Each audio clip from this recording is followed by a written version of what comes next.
atende essa palavra. Em Efésios capítulo número 6, versículo 1, né? E 2 ali, vamos ler um aí. Mas segundo mandamento com promessa, sabe? Eu acho que eu tenho essa vida longa e Deus tem guardado a minha vida, que eu fui muito boa para meus pais. É o primeiro mandamento com promessa. É, o primeiro mandamento com promessa. E lá fala também, será bem sucedido em tudo e terá vida longa sobre a terra. Então, irmão, vida longa é uma vida com saúde, com alegria, com paz, porque uma vida capivando também e cheia de problema é muito complicado, né, irmão? Mas quando lá, né, o que fala lá? Filho, obedeceis os vossos pais, né, no Senhor, pois isto é justo. Honra o teu pai e a tua mãe, que é o primeiro mandamento com promessa, né? Olha aí, para que te vá bem e esteja o quê? Vida longa sobre a terra. Aleluia. Será bem sucedido em tudo, irmão. E agora nós vamos ver isso aqui. Acho que versículo 17, ele me chama muita atenção, 17. Porque se for da vontade do Senhor, a melhor que sofra por praticar o que é o bem, do que a prática do mal, né? O que é praticar o bem? Às vezes, olha aqui para mim, nós vamos ler tudo. Mas às vezes você está praticando o bem com a pessoa, ajudando a pessoa, animando a pessoa, levantando a pessoa. E aquela pessoa, e principalmente, eles reclamam muito de pessoas que às vezes vivem em cadeira de roda. Porque tem gente que vive em cadeira de roda que, sabe, as pessoas fazem tudo por eles e eles são ruins. Eu conheci uma pessoa assim, mas era ruim mesmo. E aquela pessoa cuidou daquela outra, fez de tudo para aquela outra, até o dia que Deus recolheu. Essa pessoa vai receber bênção, foi o versículo 17. Então, e não só, estou falando de cadeira de roda, às vezes você faz para as pessoas e você quer recompensa daquela. Não, você não vai receber daquela pessoa, mas Deus vai te dar uma outra área com alguém. Então, o versículo 17 que fala sobre isso, mas vamos ler em Deus o primeiro. Ora, Elisângela, vou pedir você para ler para mim. Lê para mim.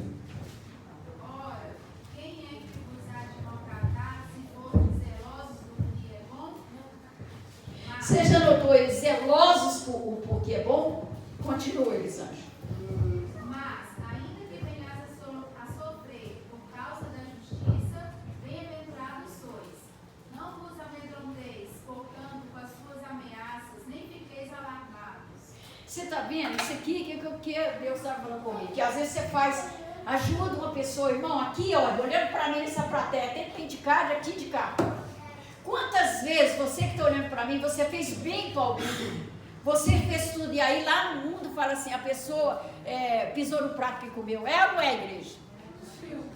Não é que as pessoas falam?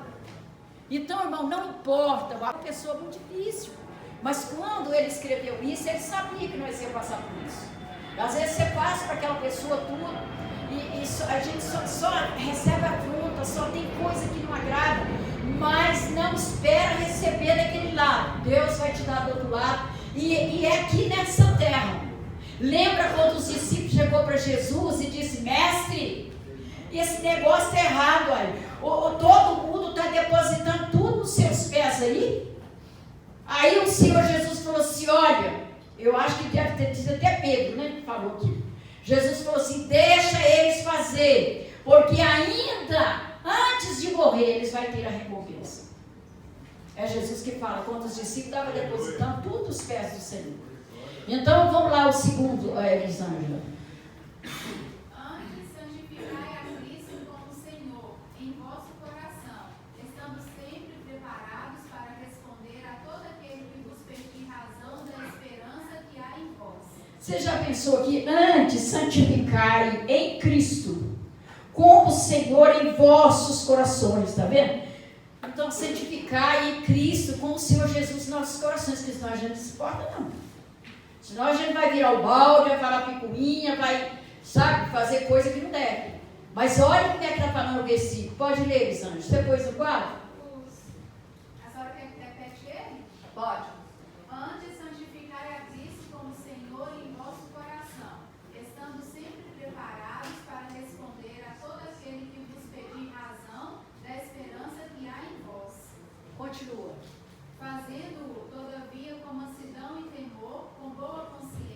aqui, irmã, vamos parar um pouquinho aqui, com mansidão e temor.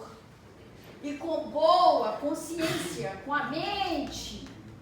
Porque hoje as pessoas andam tão atribuladas com tanta coisa, é um corre, as pessoas sem paciência, né? Quem dirige já sabe como é que é o trânsito, e não só o trânsito, esse menino que fica lá no correio de Deus, faça o que vocês enfrentam no trânsito. As pessoas não têm paciência, não têm, né? Com temor e com paciência e com temor. Olha aqui, irmão, quem está falando, né?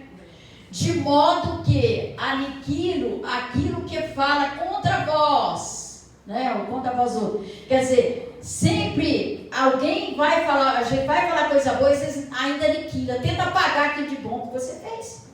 E tenta dizer, que é isso? Você é quadrado, você é crente, Vocês já notaram, irmão, não sei se você pode notar isso, que quem não é crente, quem é do mundo, acha que nós que somos evangélicos tem que ser colchão para eles pisar? Não é todos não, mas tem pessoas que é. Que falam, fulano é crente, ele tem que se portar mais bem. E fica lá. Você já deparou com isso aí, irmão? Às vezes até dentro da família, irmão. Pessoas desse jeito. Mas vamos lá, Elisângela. Fiquem envergonhados os que difamam o vosso bom procedimento em Cristo. Lá, vai ficar envergonhado, né? Porque eles vão ficar envergonhados, né? Porque nós estamos com bom procedimento em Cristo. Continue, Elisângela. Porque se for da vontade de Deus, é melhor que sofrais por praticarmos o que é bom do que praticando o mal. É esse 17, irmão. Praticar o que é bom, né? Eu saio, eu tenho dó do meu esposo, na verdade. A Luciana já até me repreendeu. Gente, onde que eu vou, o povo às vezes me segura e tudo, e eu chego lá pequenininha perto dele, eu falo assim, vai me chegar demais, né?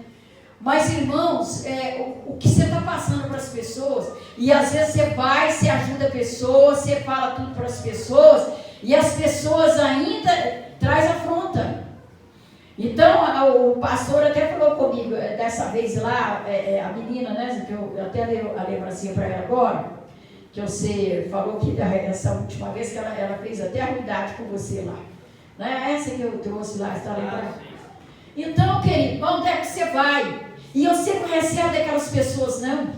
Né? Eu dei a lembrancinha para ela tratar meu esposo bem lá na hora que ele estava precisando de ser atendida por ela. Mas naquele dia que eu dei as lembrancinha, irmão, porque ela comprou uma moto e ela falou assim, nossa de Deus, eu colocou uma na minha moto e outra na minha bolsa, uma biblinha desse tamanho, mas ali dentro a biblinha só tem palavras maravilhosas. E ela comprou uma moto e ela falou assim, vou andar com uma na moto e tudo. E nesse dia que eu entreguei para ela as duas lembrancinhas, fiz tudo, foi o dia que ela aprontou com meu esposo. Daí meu esposo ficou chateado com ela. Vocês estão entendendo, irmão? Então é desse jeito. Agora, o que ela fez, as afrontas que fez com ele, não fez para mim, mas ela vai ser afrontada em algum lugar com a moto dela ou com alguém, por aquilo que ela fez. Então, irmãos, vamos andar honesto. Né? Continue, Elisângela, acho que agora é 18. Pois também Cristo morreu uma única vez pelos pecados, os justos pelos injustos, para conduzir-vos a Deus, morto sim na carne, mas vivificado no Espírito. Isso aqui que é difícil, né, irmão? Vamos supor, se aqui tem um defunto aqui, nós vamos pegar uma faca desse tamanho e fincar no defunto, ele vai levantar a igreja. Não, ele está morto. Então, olha o versículo, está falando para mim e você, nós já morremos, aquela velha Helena, não existe mais. Então, as coisas que vêm para atentar nossas vidas, ela foi mortificada, né?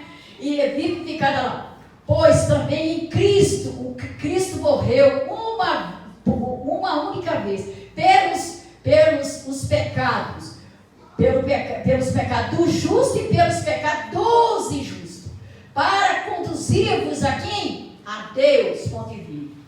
Mortos em si, na carne. A Helena Vera já morreu, irmão. O defunto está aqui, nós vamos enfiar a faca nele, ele vai agir, não vai, está morto. Mas da Silvia, eu e você costuma agir. E a Helena Vera costuma querer levantar. É ou não é, da Silvia, quando alguém Então, irmãos, nós temos que ver que a gente está morto. Não é? Igual aquele dia lá que você deparou com aquela pessoa de alta temperatura, eu creio que a carne sua queria levantar. Queria levantar e às vezes você ficou calada, mas a vontade era de levantar. Menina, quando nós conversamos aquele assunto. Que o Senhor, eu não conheço a pessoa, mas quando você me falou, eu falei assim, Deus vai tirar esse eu dessa pessoa. E agora você veio me contar, Vitória. Levou tempo? Levou. Precisamos nós orar? Precisamos. Mas olha lá, nós somos mortos, irmão. Amanhã, lá no seu trabalho, ou lá na sua família, em algum lugar, o diabo vai usar, às vezes, até uma criança para abolar você. Às vezes, um telefone que toca, uma campainha que dá. Como é que está você? Você está morto ou você vai levantar a carne e perturbar? Irmão, temos que entender que Cristo morreu pelos injustos e pelos justos, né? Para conduzir nós a Deus, mortos em si, na carne, mas vivificando no Espírito. Está vivificando, trazendo vida na minha vida e na vida sua. Tirando a Helena velha e trazendo a Helena nova. Os que estão em Cristo é nova criatura, as coisas velhas já passaram. Eis que tudo se fez novo. Então nós precisamos ser isso. Vamos pular o outro versículo. Não. E você viu que é Espírito nosso. Volta de novo, que é o Espírito humano. Vivificando no Espírito. Lembra que Abraão era velho, né? E lá em Romanos 14, né? Lá em Romanos, no versículo 14, né? No capítulo, acho que é 8. Vivificou o corpo amortecido de Abraão e de Sara, que a Sara não tinha mais costume de mulher e o Abraão também estava bom. E na quarta-feira eu preguei para vocês aqui que ele casou com Quetura depois. Ô gente, Sara morreu, o homem casou com Quetura e o homem ainda trouxe vários filhos na terra. Porque Deus vivificou. Então essa Helena velha tem que morrer. Sabe, irmão? E nós temos que deixar a Helena nova viver. Porque ele traz aqui, ó, é espírito meu, espírito humano, não é Espírito Santo, vivificando no espírito, vai vivificando, vai tirando coisa velha, irmão, vai tirando coisa que não presta, né? Você tem uma planta na sua casa, ela vai dando aquelas folhinhas velhas, você tem que tirar aquelas folhinhas velhas, mexer com a terra, aguar, para poder ela trazer folhas novas, né? E o Senhor Jesus mesmo fala lá em São João, né, que nós somos os ramos, ele é a videira verdadeira. E ele fala que vai cortar, que vai limpar, que vai podar. Quando ele começa a te podar, eu e você, como podar? Às vezes é aquele marido ranzinho, aquela mulher terrível, né, que não cala a boca de jeito nenhum. É isso que Deus já está podando. E a gente começa a reclamar. Mas que mulher que fala? Mas que homem, né? Mas que filho, mas que filha. É isso aí, irmão. Deus está te podando. Dói. Pega um pé de manga para você ver, ele está lá. Né? Lembra da figueira que eles chegaram para Jesus? Olha, nós vamos arrancar essa figueira aqui. Ele falou assim, mexe com a terra, arrega, põe água e mexe com a terra. Se o ano que vem não der fruto, então vai ser cortado. Então as figueiras que Jesus fala, é nossas vidas.